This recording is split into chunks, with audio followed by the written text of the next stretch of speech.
Thomas. Can you hear me? Yes. Hello there. You know what? I couldn't tell if you were doing a bit at the beginning or like you were being like you were being serious for a hot sec. I mean, when people call, I kind of just wait for them to say something, but usually I just speak with a lower tone, because who knows, the government could be on the line and try to imitate my voice. Maybe the government is on the line because you're on Yeah. that new game show. Welcome to America. No. This is America. What is America? Question mark. Yes, I would like to take America for 400. You got it. Anyway, how have you been? How are you doing or keeping up with the times? I'm not. All the days are meshing together. Because my sleep schedule is so messed up. Mm-hmm. I stay up till I don't know. The other night I stayed up till 6:30 in the morning. Oh Jesus! And then I fell asleep, and then I woke up, and it was 1 o'clock in the afternoon, and I was like, wait a minute, is today, Yeah. or is today tomorrow? Yeah. And the other night I stayed up till 4. Mm. So I've just been doing a lot of sleeping. Okay. Because you were a server, correct, or like a hostess at a restaurant in Chicago? I worked breakfast. You worked a breakfast. Okay.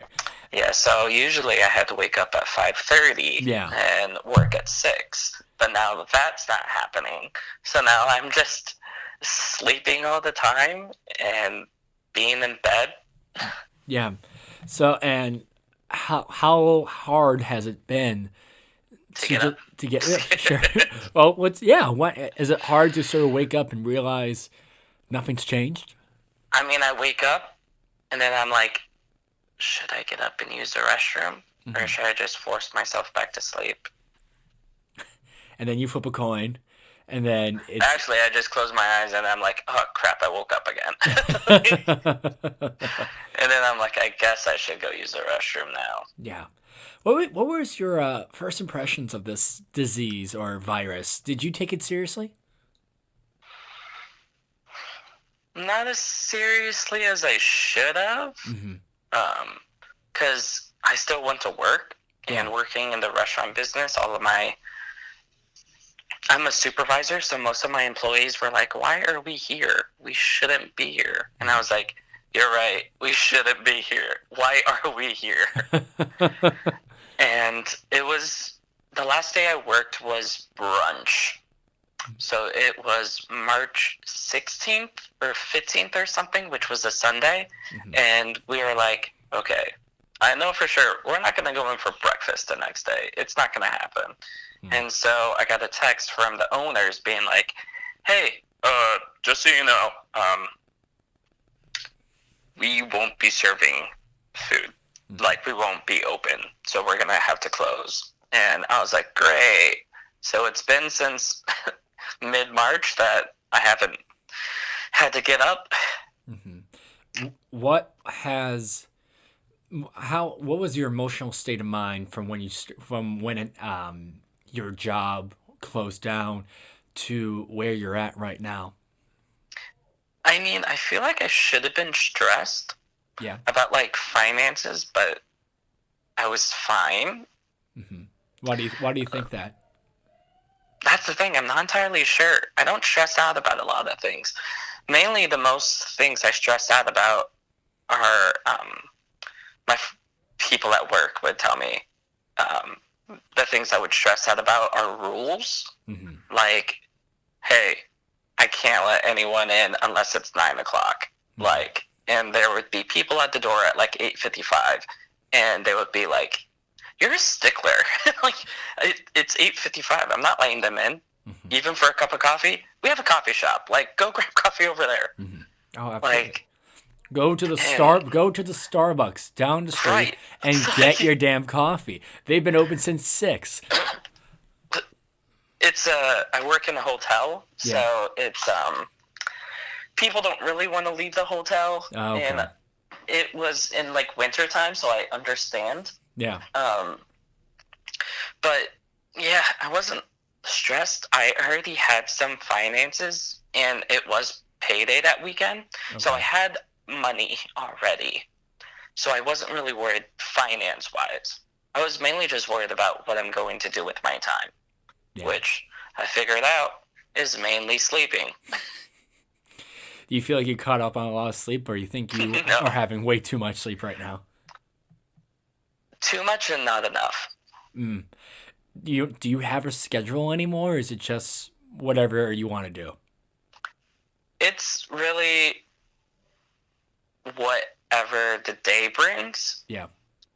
Because some days I would be like, I should get up. I should do self tapes. And then other days I would like wake up and be like, should I eat something? And then I would just go back to bed, actually. For I feel sure. like this is an unhealthy amount of not sleep and sleep. Oh, for sure. Like am I take melatonin to help me go to sleep because because of the fact that one, I'm on my laptop all the time now, either during work, looking at auditions or other stuff that I do.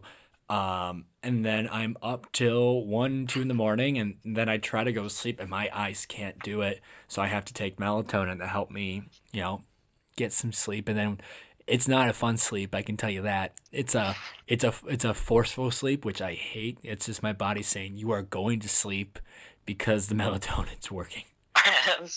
Yeah, I haven't had a reason to put in contacts for the past month, so I've just been wearing glasses. Like the one night I stayed up till 6 was because I was just on Netflix watching some anime, and I was like, I don't really, like I can stay up, but there is light outside. Should I go to bed?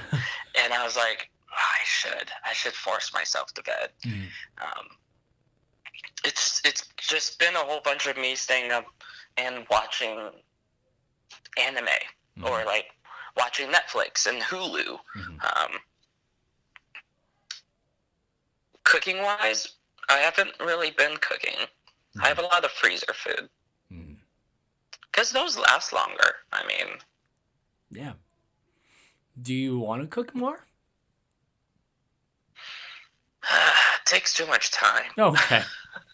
The only time I really cook is when I cook for other people Mhm. Yeah. because it makes it more enjoyable.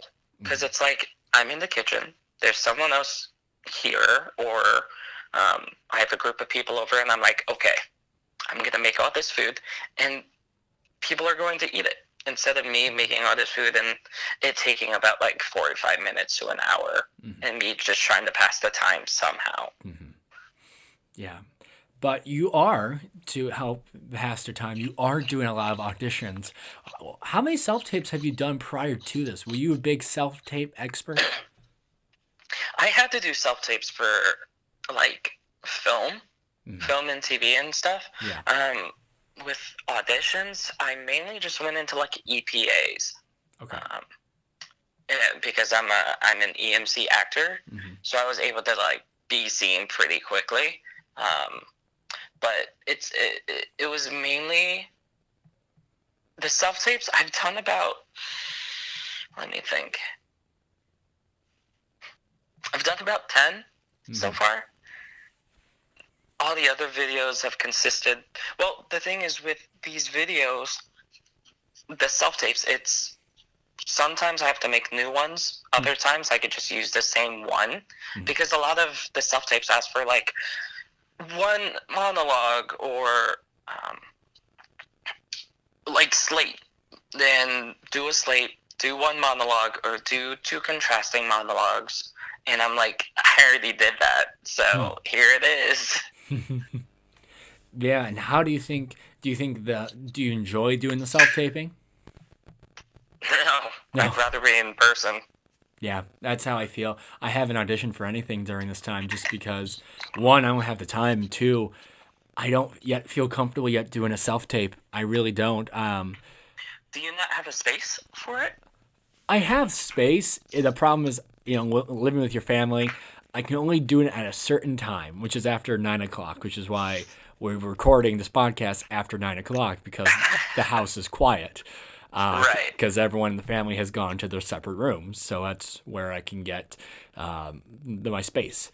I've done the only time I've done a self tape and it worked was when I got home from a rehearsal and it was about midnight and I was in my basement. And I remember I wore a very nice shirt that day for some odd reason and was like, oh yeah, I have a self tape due 2 days. What's tomorrow? Oh, gotta get up early. All right, let's do the self tape. And then I did it and then I got casted and then dropped out a month later. Well, yeah, usually the best time to do it would be mainly in the evening. You had a whole day ahead of you, and you've already done so much, so your body was already pretty warmed up and relaxed. Yeah. But in the mornings, when you try to do a self tape, you just look like death. It's just like you're like, I already had my coffee, but I still look horrible. Yeah, I showered twice and it still didn't work. Yeah, I'm pretty sure they can smell me just through the self tape, but Yeah. whatever. How many takes do you do? I mean, with monologues, not that much. Good I for you. practice it before I then film it. But it's usually the slates I have to refilm because it would just be me being like, "Hi, wait, do I ever say hi?" And I'm like, "Hello, Oh, for sure. hello, my name is Thomas. Hello, my name is," like, just over and over again. And then sometimes I would get to the point where I would forget a line in the monologue, and I would be like, "Train," and just like start all over and be like, "Okay, maybe I should film the slate and then film the monologues, and just go from there." Oh, for sure. When we were doing Aces and Eights, the show that we met last fall, I was taking a auditioning class for school, and I had to do a self tape, and I think I did the thing, 7 times, because I was never satisfied with my acting. Right. Like, it's like, when you introduce yourself as yourself. Yeah. And I'm like, I'm putting on a facade. I don't ever talk like, "Hello, my name is Thomas Tong." No, I just mainly just go like, "Hiya, my name's Thomas Tong." And I'm like, no, I shouldn't say hiya. Yeah. Hiya. The 3 times I've done self tapes, I never looked like myself. Like my headshot, I have like a stubble, and I think one of them I had like a beard I haven't shaved for 3 months, and then the last 2 I had mustaches. So I never look like myself, which is also Right. so I'm like, you know what? Not right now. I don't look like myself. We're gonna wait. We're gonna wait this out a little bit. I mean, right now I'm waiting until the end of our stay-at-home order, Yeah. to shave, and I like this. It feels very rough against my face right I now. would recommend shaving. I want this off my face. Then But shave. then I'm like, but how much longer are we going to be in this? I don't know. That's a great question. Let's talk about that. So Texas is going to start opening up tomorrow. How do you feel about that? Why is Texas opening up? Well, I think Texas is going to be the first, and I believe a couple other states are going to slowly start opening back up I again. think it was Michigan is what I saw, that there was like a protest happening outside like the governor's place. Yep. And it was mainly like libertarians and like, Yeah, and then Wisconsin extended their stay-at-home order till I May believe. 15th. Oh, I think it was even later than that. I thought it was like the 26th. Which one was it that is extended till May 15th? Was it New York or was it? I think it's New York. I'll check later, but yeah, states are gonna start slowly opening up, and part of me gets why because of the economy, Right.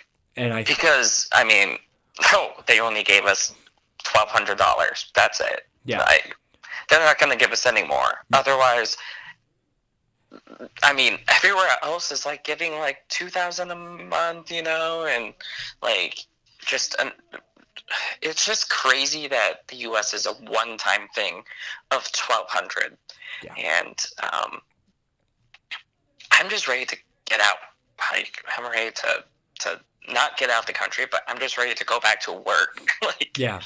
Do I you think all of us are. do you want the country to open up now, or do you want to wait? I want to wait. Yeah.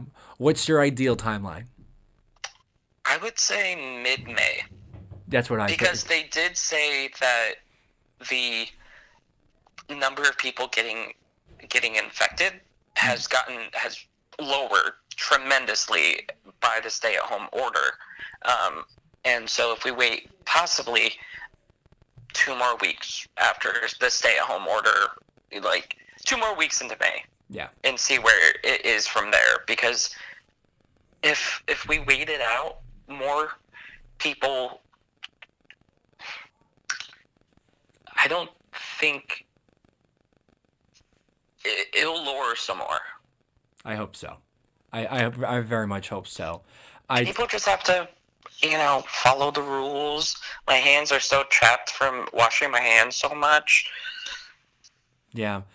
I I get nervous sometimes when I see states opening up now, and then I get excited, and then I think, but what if we go right back to the way things were? Um, and I'm like I said this before. My brother wants to have a party, and I said to him, "What if there's one person there who's getting over something? What if you wake up the next day and someone you know has it?" I just don't know if we're ready yet. And that pains me to say because I want the economy to do better. I want my friends to have jobs again. But I don't know. It's a weird state we're in right now. It is. It's one of those moments where should we think about holding it off until they find a vaccine? Because if they find a vaccine, it would make it so much easier when people do get sick. Yep. But then there are a whole bunch of people out there who are anti-vaxxers, and so if they got it, then I mean, we're it's a weird feeling Yeah.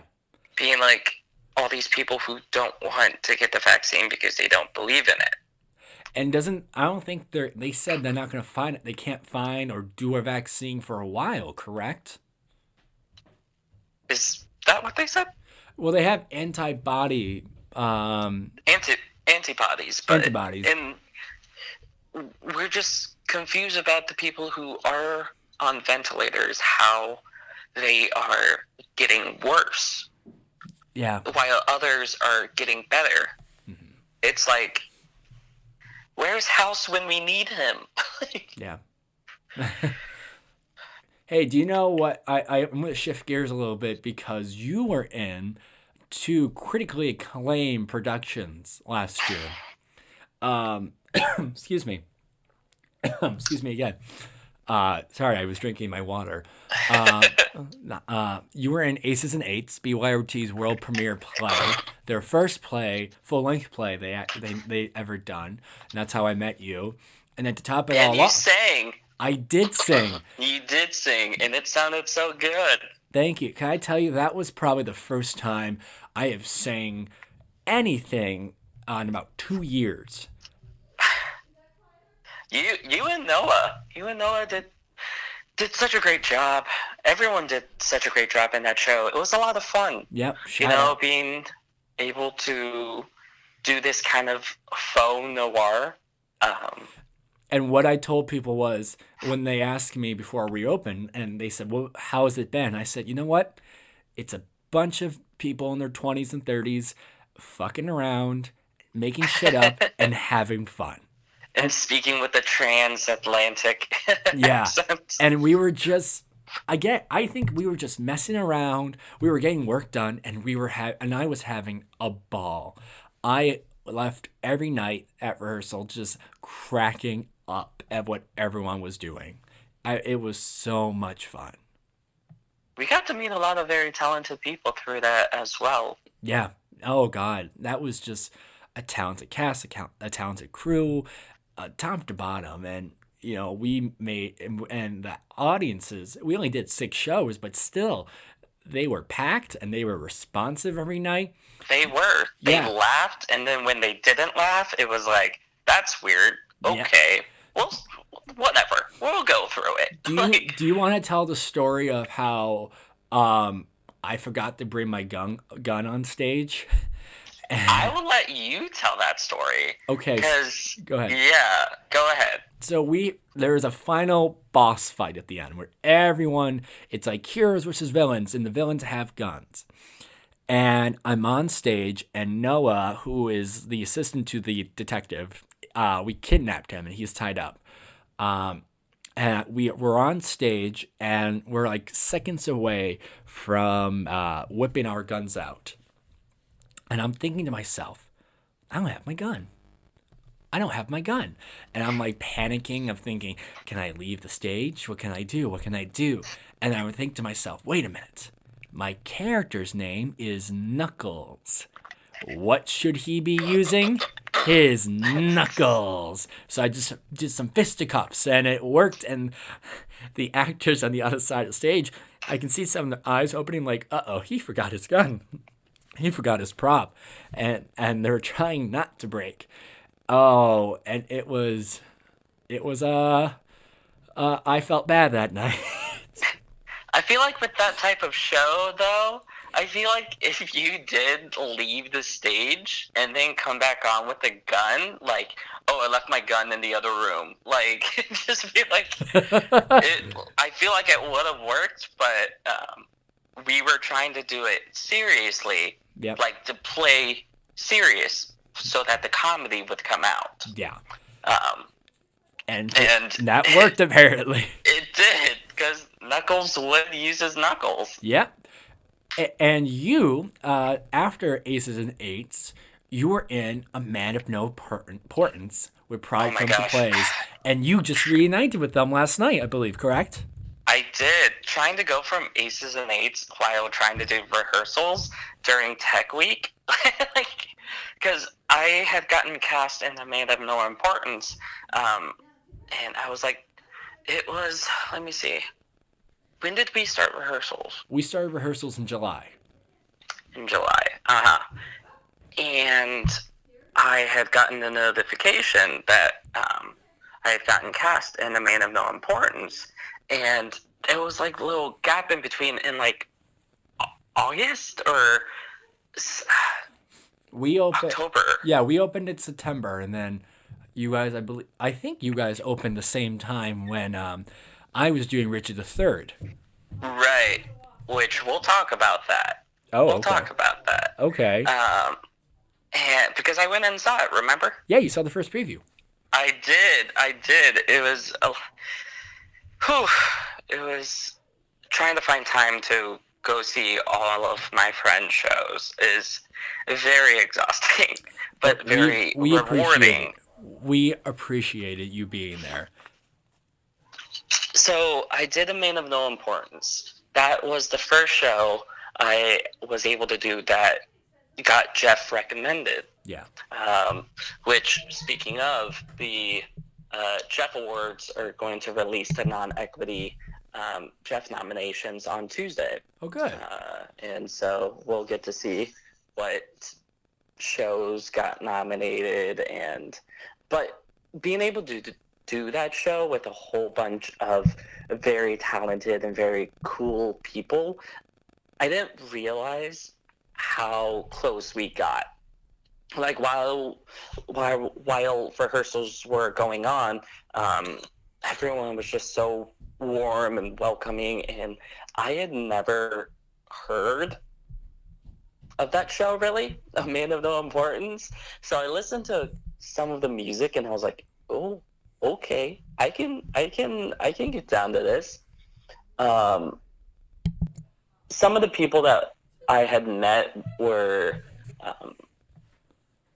I had known a little bit about them before doing the show, Mm-hmm. but because I guess with like Jessica Fisher, who we both know, Yep. and Andrew Pond, uh, we I guess I had auditioned for eclectic full contact theater before, with the Secret of the Biological Clock, Mm. and a show before that as well.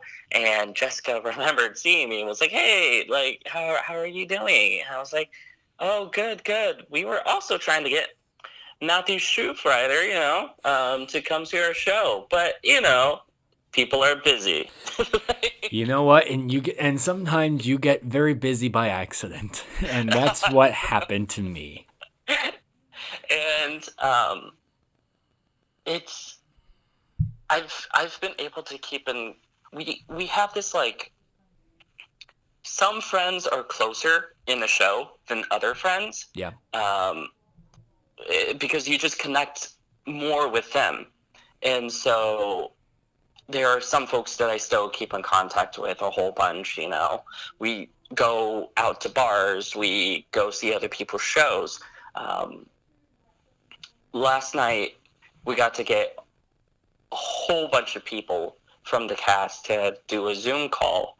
Um, we had planned to only talk for about an hour and a half. We ended up talking for about 2 hours, just catching up on everyone's lives because, with this pandemic that happened, everyone has their own experiences to speak to about what's going on. And we just missed each other. When we were together, it was such a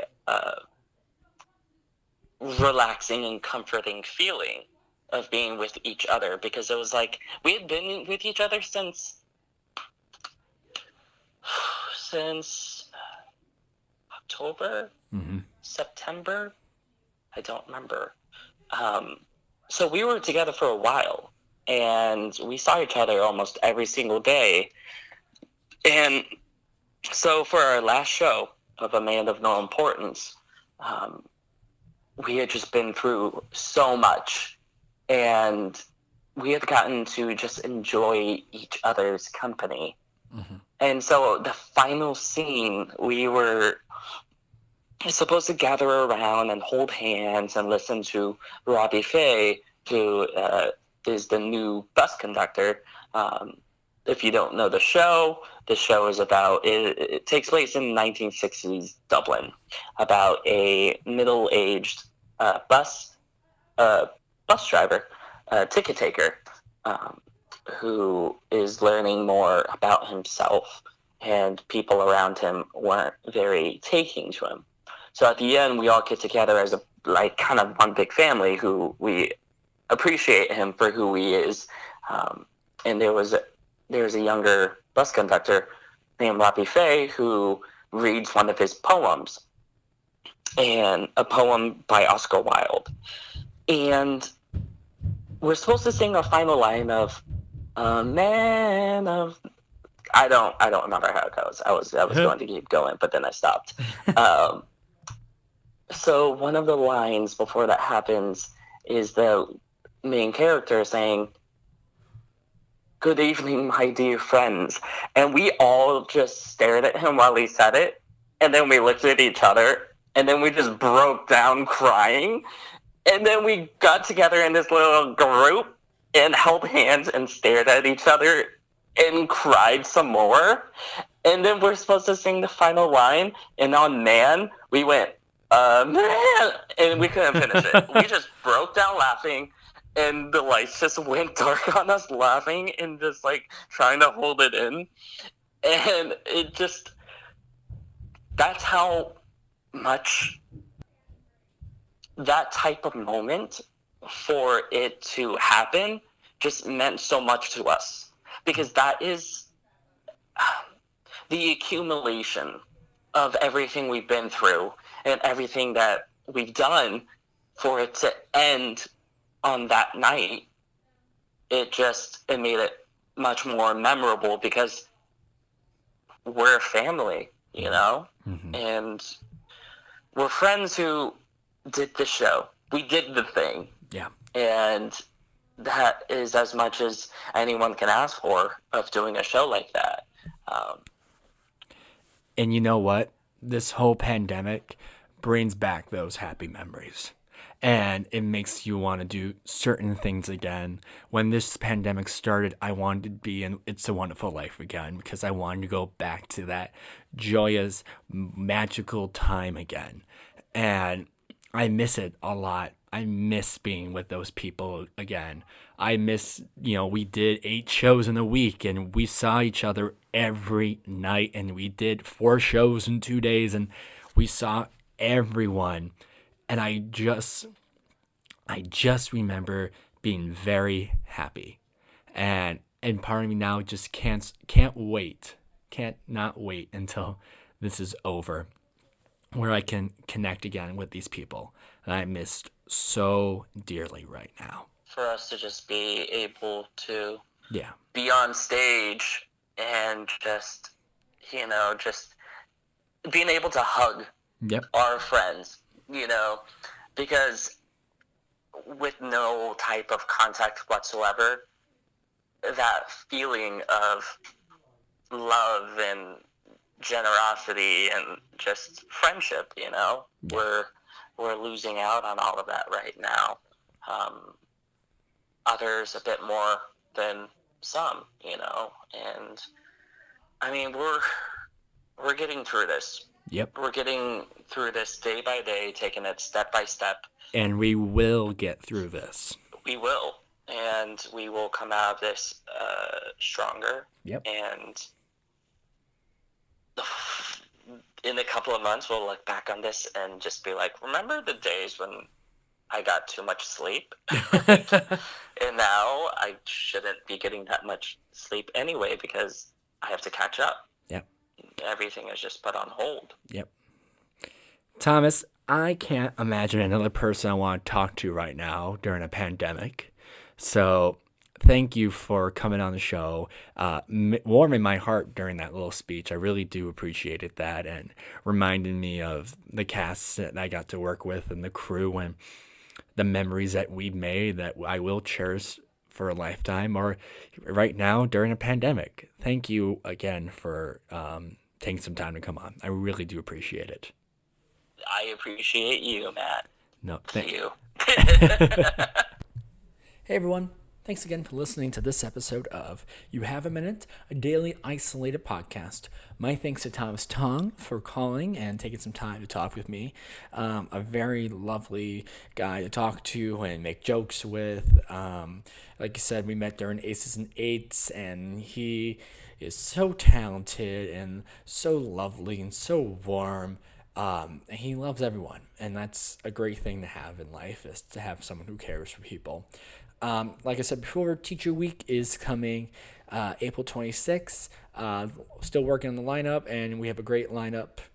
I'm working on the lineup for the people who we have, and it's a great lineup. So be ready. Wash your hands, wear a mask, isolate yourselves, and let's flatten this curve, and I will see you soon.